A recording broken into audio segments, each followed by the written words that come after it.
wabarakatuh.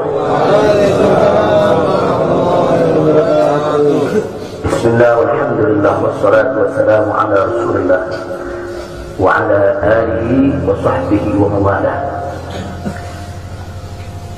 Fi hadha al-madar al-sharif nu'azzi jami'a ahli bait al-mujahidin al-shuhada.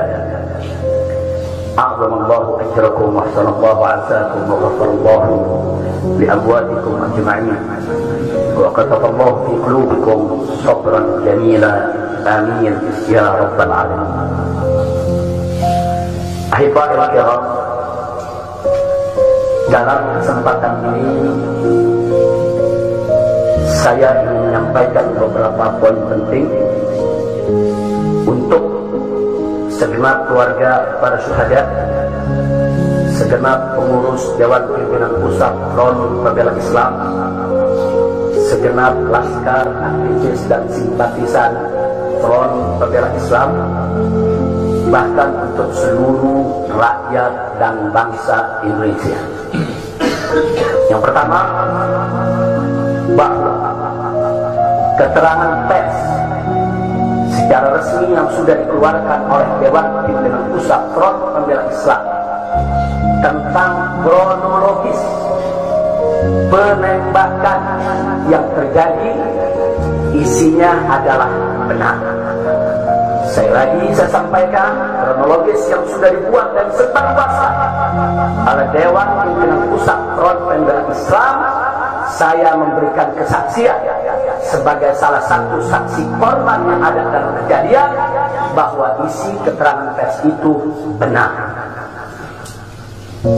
Yang kedua, yang ingin saya sampaikan di sini, bahwa pada saat kejadian tidak ada satupun di antara kami, baik saya dan keluarga maupun seluruh laskar pengawal yang begitu setia, yang mengira kalau yang melakukan pengejaran, mepet, mengganggu adalah dari kepolisian. Sama sekali kami tidak pernah menduga, kami tidak pernah mengira, apalagi kami menuduh. Yang kami tahu, mereka adalah orang-orang jahat yang ingin mencelakakan kami. Dan jumlah mereka bukan 1, 2, 3 mobil. Banyak sekali mobil saling silih berganti, berupaya untuk maju ke depan, untuk bisa sampai ke mobil Habib Hanif yang persis ada di belakang saya, bahkan untuk bisa mencapai mobil saya yang ada di depan. Tapi dengan gagah luar biasa, para syuhada kita, laskar-laskar pengawal yang paling belakang ini sudah ada 2 mobil. Luar biasa. Mereka cerdas, mereka brilian, mereka berani.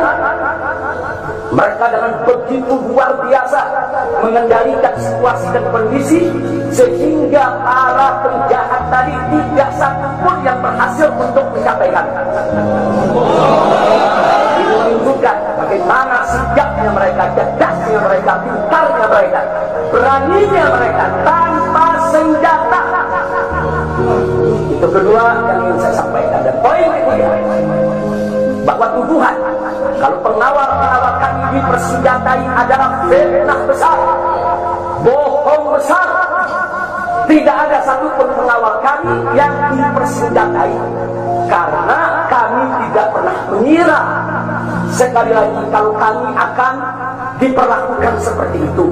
Pengawal-pengawal ini pengawal standar keluarga biasa, pengawal standar keluarga biasa. Saya ada 4 mobil, semua isinya keluarga, anak, mantu, saudara, cucu kami semua ikut. Ada 3 masih bayi, masih minum air susu ibu, dan masih ada yang 4 saudara yang di bawah 5 tahun, bahkan yang di bawah 3 tahun. Jadi benar, ya, kami sekeluarga semua sudah. Nah, jadi yang ingin saya sampaikan di sini adalah para laskar ini mengawal, tugas mereka mengawal, bukan untuk mengganggu siapapun. Jadi sudah benar mereka melaksanakan tugas. Ketika begitu banyak mobil ingin menyalip, ingin membahayakan kami, mereka melakukan tugas dengan sangat cantik. Mereka tidak mencelakai orang dengan sangat cantik, yaitu bagaimana mereka mengusir satu persatu mobil-mobil tersebut sehingga tidak berhasil masuk ke dalam rombongan. Dan subhanallah ya kawan, yang keempat yang saya sampaikan di sini, dengan takdir Allah, laulahum, tanpa mereka ini para syuhada, mungkin kami sudah digiring ke medan pembantaian yang mereka rencanakan. Allah mentakdirkan sesuai dengan kehendak Allah Subhanahu wa ta'ala.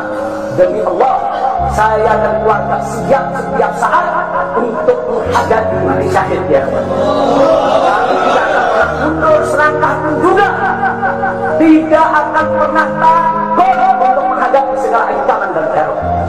Maka itu saya sampaikan sekali lagi, 6 laskar yang mati syahid ini, mereka laskar yang luar biasa, mereka laskar yang setia. Bahkan Anda bisa dengarkan dalam rekaman-rekaman yang tersebar, yang viral di mana-mana ya kawan, bagaimana mereka tertawa, saudara senang begitu melihat saya dan keluarga semua sudah terbebas dari kejaran. Begitu mereka melihat saya dan keluarga semua sudah berhasil meluncur keluar dari kejaran, mereka senang. Padahal sebentar lagi mereka akan dibantai, mereka digiring ke medan pembantaian. Dan sampai saat itu kami tidak pernah tahu kalau mereka yang melakukan pembantaian adalah pihak kepolisian.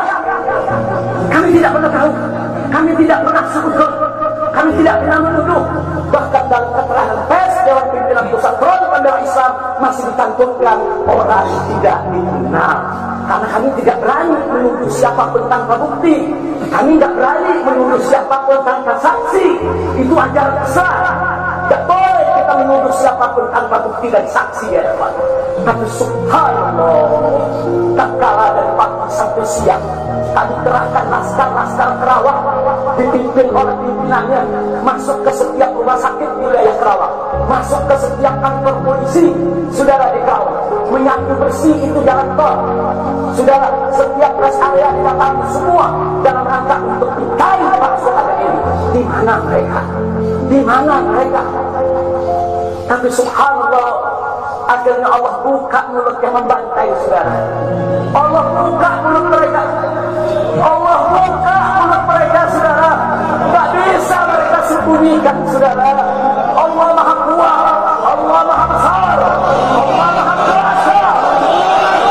Allah buka siang itu Kapolda Metro Jaya mengakui ya kawan, kalau para penyerang, para penyergap, para penguntit saudara yang kami semula juga mereka bajingan penjahat saudara yang ingin mencelakai kami, ternyata diakui sebagai bagian daripada penyelidikan, bagian daripada penyidikan Polda Metro Jaya. Bukan kami yang menuduh, mereka yang mengaku ya kawan. Kalau mereka menutup mulut, tidak pernah mengaku, sampai kapanpun kami tidak akan pernah tahu ya kawan. Subhanallah, pertolongan Allah hanya hitungan jam saudara. Allah buka mulut mereka, padahal bukannya kalau mereka menutup seumur hidup pun kami tidak bakal tahu ya kawan. Tapi Allah maha tahu, Allah maha berkehendak. Allah buka mulut mereka saudara, Allah buka pengakuan mereka saudara, sehingga sekarang menjadi terang benderang siapa para pelaku penjahat itu saudara. Ini poin-poin penting yang ingin saya sampaikan. Dan semalam saudara kita sudah membentuk tim untuk memeriksa secara utuh bagaimana kondisi daripada 6 jenazah syuhada kita. Saya sudah mendapatkan laporannya secara lengkap. Nanti pada saat keempat akan kita adakan siaran pers secara nasional, dan saya sampaikan kepada semua seluruh bangsa dan rakyat Indonesia, kami akan menempuh jalur hukum secara prosedur. Kami akan kejar siapapun yang terlibat dalam pembantaian ini. Kami tidak akan biarkan mereka tidur tenang sampai mereka lari lorong semut.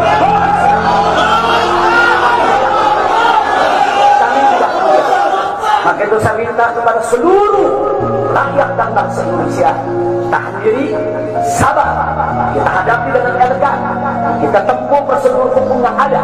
Karena kalau prosedur hukum ini ditempuh dengan baik, insya Allah semua akan terbongkar ya. Siapa yang melakukan pembantaian di medan lapangan, sampai siapa yang menjadi otak saudara yang mengatur ini, semua akan terungkap.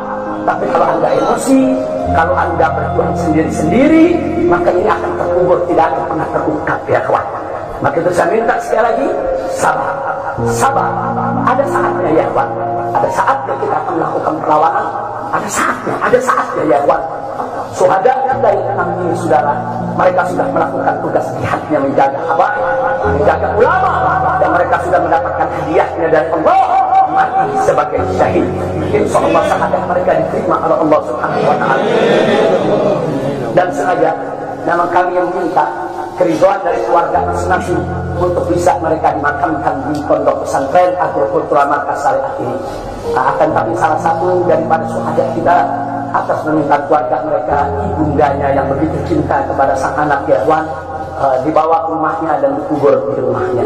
Jadi sekali lagi mudah-mudahan semua syuhada yang menang ini diterima oleh Allah Subhanahu wa Ta'ala. Saya tidak ingin berpanjang lebar lagi, tapi sekali lagi bahwa DPP FPI sudah berkomitmen dengan seluruh ormas-ormas Islam yang ada ya Wan. Anda bisa lihat bagaimana ormas-ormas Islam sudah memberikan pernyataan sikap dari berbagai kalangan, di mana kita kompak semua satu kata bahwa harus dibentuk tim pencari fakta independen yang melibatkan semua elemen, yang melibatkan Komnas HAM, Amnesty Internasional. Bahkan kami minta juga Komnas HAM anak untuk ikut berbuat, karena di dalam kejadian itu ada yaitu 3 bayi dan masih agak lagi yaitu 4 balita, karena 1 lagi balita dan salah seorang anak kerabat kami ya Pak. Jadi pada kejadian itu tidak kurang dari 12 wanita, 3 bayi dan 6 balita yang masih berada di bawah usia 2 tahun. Komnas HAM anak tidak boleh membiarkan, karena pada saat kejadian itu ada bayi-bayi kami yang ketakutan karena mobil itu meluncur tidak wajar, tidak semestinya. Dalam goncangan mobil tersebut, bayi-bayi itu menangis, ibu-ibu itu menangis, mereka terteror, terintimidasi, mereka bukan tidak takut, itu satu teror yang luar biasa. Nah, karena itu sekali lagi Komnas HAM perempuan, Komnas HAM anak, mereka semua harus ikut terlibat. Tidak boleh ketidakadilan, tidak boleh kezaliman semacam ini dibiarkan terjadi di negara kesatuan Republik Indonesia. Kalau hari ini kejadian sadis brutal seperti ini bisa menimpa saya dan keluarga, bisa menimpa 6 syuhada ini ya kawan, maka kalau dibiarkan besok akan bisa menimpa siapa saja warga negara Indonesia di negeri ini. Maka itu saya ajak semua elemen bangsa ini, dari mulai presidennya, DPR-nya, dan seluruh institusi kenegaraan terlibat, yaitu secara bersama-sama untuk mengungkap fakta yang sebenarnya, apa yang terjadi di balik semua ini. Itu saja yang ingin saya sampaikan. Sekali lagi ya kawan, malam itu saya dan keluarga keluar lewat dari jam 10 malam. Kenapa kami lewat dari 10 malam?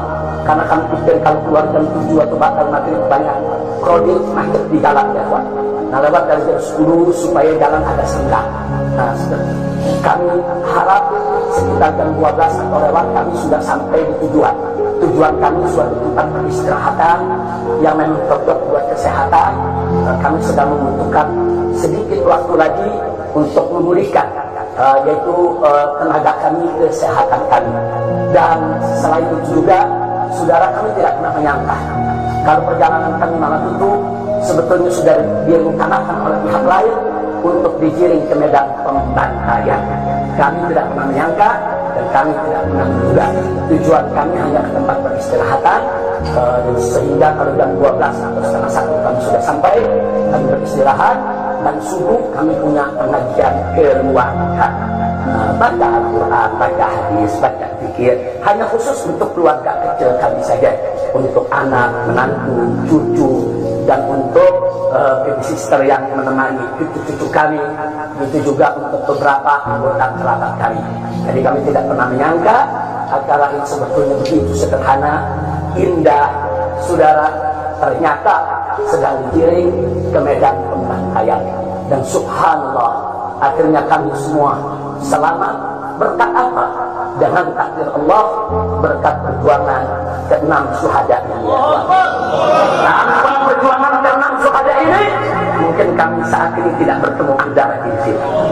Maka itu saya sampaikan sekali lagi kepada keluarga para syuhada, keluarga para syuhada, Anda semuanya harus bersabar kepada Allah Subhanahu wa Ta'ala, ridho kepada keputusan Allah, Dan jangan khawatir, keluarga anda yang kembali kepada Allah ini mati sebagai syahid, Allah akan masukkan mereka ke dalam surganya, dan Allah akan berikan kepada mereka kelak syafaat untuk menolong seluruh anggota keluarga agar bisa dimasukkan ke dalam surga.